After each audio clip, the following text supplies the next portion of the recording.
আসসালামু আলাইকুম। আপডেট বাংলা সংবাদে স্বাগতম। শুরুতে জানিয়ে দেব সংবাদ শিরোনাম। প্রথমে জানিয়ে দেব সিলেটে অত্যাধুনিক অস্ত্রের প্রকাশ্যে মহড়া, নির্বাচনকে ঘিরে নিরাপত্তার সংখ্যা। আরও জানিয়ে দেব মিয়ানমার থেকে ছোড়া গুলি বিঁধল বাংলাদেশের শিশুর মাথায়। আরও জানিয়ে দেব রামদা নিয়ে ঘোড়ার প্রতিবাদ করায় বাড়িতে বোমা বিস্ফোরণ।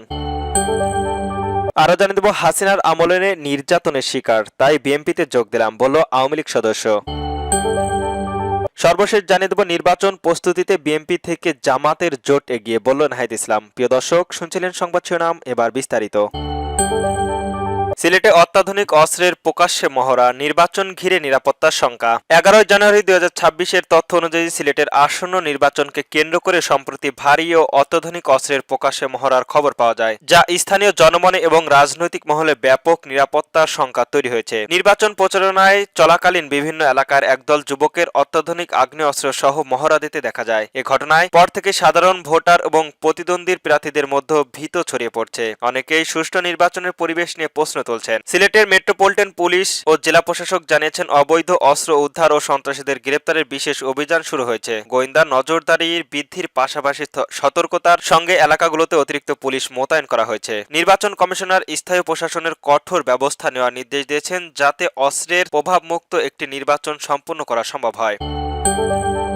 মিয়ানমার থেকে ছোড়াগুলি বিঁধল বাংলাদেশের শিশুর মাথায়। কক্সবাজার টেকনাফ হোয়াইয়ং তেসি ব্রিজ এলাকায় সুলতান আফনানা নামে এক শিশুর গুলিবদ্ধ হয়েছে। আফনান ওই এলাকার হাজী মোহাম্মদ হোসেন সরকারি প্রাথমিক বিদ্যালয়ের 3য় শ্রেণীর ছাত্রী। রোববার 11 জানুয়ারি এ ঘটনা ঘটে। পরিবারের সদস্যরা জানান, সকালে বাড়ির উঠানে খেলার সময় তার মাথায় গুলি লাগে। সঙ্গে সঙ্গে তাকে হাসপাতালে পাঠানো হয়। শিশু দাদা আবুল হাশেম বেলা 12:30টায় জানিয়েছেন, গুলিবদ্ধ শিশুটি মুর্মুহত অবস্থায় রয়েছেন। চিকিৎসার জন্য তাকে চট্টগ্রাম মেডিকেল কলেজ হাসপাতালে পাঠানো হয়েছে। এ ঘটনায় এলাকাবাসী টেকনাফ কক্সবাজার মহাসড়ক অবরোধ করেছেন। খবর পেয়ে বিজিবি, পুলিশ, সেনাবাহিনী সহ আইন শৃঙ্খলা বাহিনীর সদস্যরা উপস্থিত হয়েছেন, বিক্ষুব্ধ জনতাকে শান্ত করার চেষ্টা করছেন। একই সঙ্গে স্থানীয় সাবেক এমপি শাহজাহান চৌধুরী তাৎক্ষণিক এসে জনগণকে বুঝিয়ে সড়ক অবরোধ মুক্ত করার চেষ্টা করছেন। এ ঘটনায় বিজিবির একটি গাড়ি ভাঙচুর করেছে বিক্ষুব্ধ জনতা। স্থানীয়রা জানান, রাত থেকে মিয়ানমারের উপর কোয়াইয়ং এর তেসিলো ব্রিজের পূর্ব থেকে থমথমে গুলি বিনিময় হচ্ছিল। মিয়ানমারের বিদ্রোহী গোষ্ঠী ছোড়া গুলি এপারে এসে স্কুল ছাত্রীর গায়ে লাগে। শাহজাহান চৌধুরী বলেন, ঘটনার তদন্ত করে মিয়ানমার প্রান্ত থেকে গুলি আসা বন্ধ করতে হবে এবং সীমান্তের মানুষের নিরাপত্তার জোরদার করতে হবে।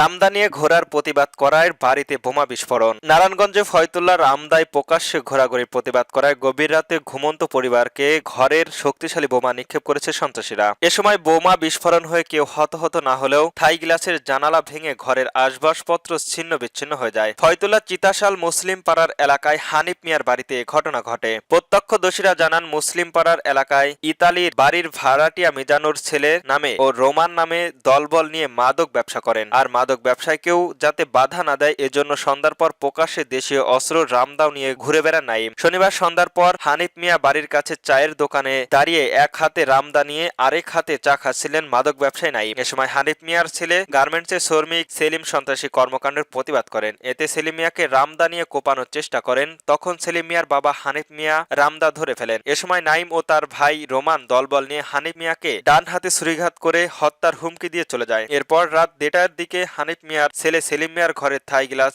জানালার বোমা নিক্ষেপ করে নাইম। এতে বোমাটি বিস্ফোরিত হয়েছে, থাই গ্লাস ভেঙে চূর্ণ বিচ্ছিন্ন হয়ে যায়। ঘরের ভিতরের আসবাবপত্র ভেঙে ছিন্ন বিচ্ছিন্ন হয়ে যায়। তখন ওই ঘরের লেপ গায়ে দিয়ে মাথায় ঢেকে ঘুমিয়েছিলেন সেলিম ও তার স্ত্রী ও তাদের শিশুকন্যা। সেলিম জানান, বিকট শব্দে ঘুম ভেঙে দেখি আমার লেপের উপর খাটের ও মেঝেতে জানালা থাই গ্লাসের ভেঙে চূর্ণ বিচ্ছিন্ন হয়ে রয়েছে। তখন পরিবারের সকলকে ঘুম থেকে উঠে ভয়ে ডাক চিৎকার করলেও আশেপাশের বাড়ির লোকজন এগিয়ে আসলে নাইম উচ্চস্বরে হত্যার হুমকি দিয়ে চলে যায়। এরপর ঘর থেকে বেরিয়ে হয়ে সন্ত্রাসীরা ঘরের জানালা ও সিঁড়ি জানালার 2টি বোমা বিস্ফোরণের ঘটনা ঘটিয়েছে। তাদের বোমায় কাচের মার্বেল ছিল। সেই মার্বেলের আঘাতে ঘরের দরজার একাধিক ছিদ্র হয়েছে। আমাদের গায়ের লেপটা থাকায় শক্তিশালী বোমা বিস্ফোরণ থেকে পরিবারের সবাইকে অক্ষত করে রেখেছে। এ বিষয়ে ফয়তুল্লাহ মডেল থানার ওসি আব্দুল্লাহ মান্নান জানান, খবর পেয়ে পুলিশ একাধিক টিম নিয়ে ঘটনাস্থলে গিয়ে বিস্ফোরণ বোমা ও আলামত জব্দ করা হয়েছে। একই সঙ্গে সন্ত্রাসীদের বাড়িতে গিয়ে কাউকে পাওয়া যায়নি। পুলিশের উপস্থিতি টের পেয়ে ঘরে তালা দিয়ে সন্ত্রাসীরা পরিবারের সবাইকে নিয়ে পালিয়েছেন। এ বিষয়ে আইনগত ব্যবস্থা নেওয়া হবে। শেখ হাসিনার আমলে নির্যাতনের শিকার, তাই বিএনপিতে যোগ দিলাম, বলল আওয়ামী লীগ সদস্য।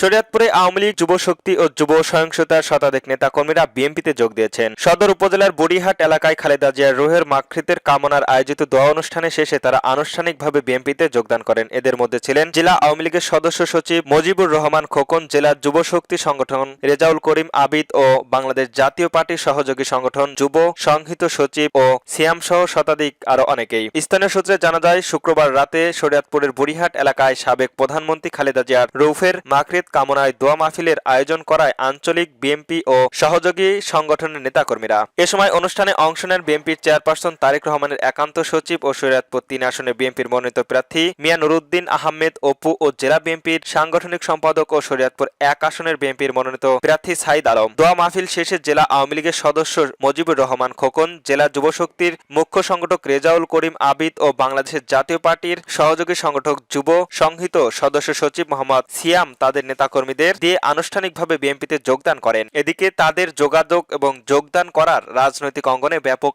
আলোচনার জন্ম দিয়েছে। এর আগে শুক্রবার বিকালে আওয়ামী লীগ নেতা মজিবুর রহমান খোকন তার ব্যক্তিগত ফেসবুক পেজে স্ট্যাটাস দিয়েছেন। আওয়ামী লীগের সব পদ থেকে পদত্যাগের ঘোষণা দেন তিনি। স্ট্যাটাসে তিনি লেখেন, আমি মজিবুর রহমান খোকন ব্যক্তিগত ও পারিবারিক কারণে আওয়ামী লীগের সব পদ থেকে পদত্যাগ করলাম। এ ব্যাপারে মজিবুর খোকন বলেন, বিগত সরকারের আমলে আমি নির্যাতিত ও নিষ্পেষিত ছিলাম, তাই ব্যক্তিগত ও পারিবারিক কারণে দলটির সব পদ থেকে আমি পদত্যাগ করছি। আজ থেকে শহীদ প্রেসিডেন্ট জিয়াউর রহমানের আদর্শে ধারণে আগামীতে গণতান্ত্রিক একটি দেশ গঠনের লক্ষ্যে মিয়া নুরুদ্দিন আহমেদ অপুর হাত ধরে ২ শতাধিক নেতাকর্মী সহ আনুষ্ঠানিকভাবে বিএনপিতে যোগ দিল। জেলা যুবশক্তি মুখ্য সংগঠক রেজাউল করিম আবিদ বলেন, এনসিপি যে স্বপ্ন নিয়ে এসেছিল তারা সফল হতে পারেনি। এর জন্য আমি জিয়াউর রহমানের আদর্শকে ধারণ করে প্রায় শতাধিক নেতাকর্মী সহ ছাত্র দলের রাজনীতিতে যোগদান করলাম। মিয়া নুরুদ্দিন আহমেদ অপুকে ধন্যবাদ জানিয়ে আমাদের পাশে থাকার প্রতিশ্রুতি দেন। তিনি বলেন, দলমত নির্বিশেষে আমরা সবাই একটি পরিবার। হিংসার নির্দেশ ভুলে এই পরিবারের সবাইকে সঙ্গে নিয়ে ঐক্যবদ্ধভাবে একটি সমৃদ্ধ উন্নত শরীয়তপুর গড়ে তুলব।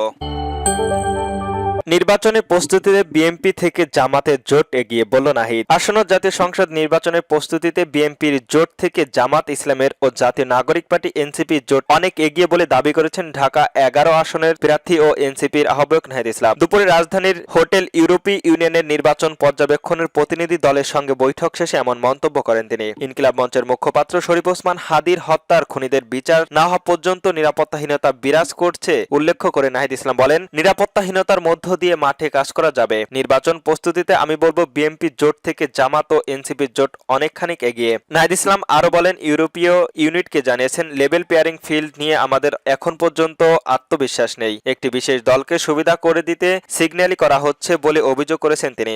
ঋণ খেলাপতি থাকায় অনেকের মনোনয়নপত্র বৈধ করা হয়েছে। নানাভাবে নির্বাচন আচরণবিধি লঙ্ঘন হচ্ছে। এ বিষয়ে নির্বাচন কমিশনার কঠোর ব্যবস্থা নেবে বলে আশা করছি।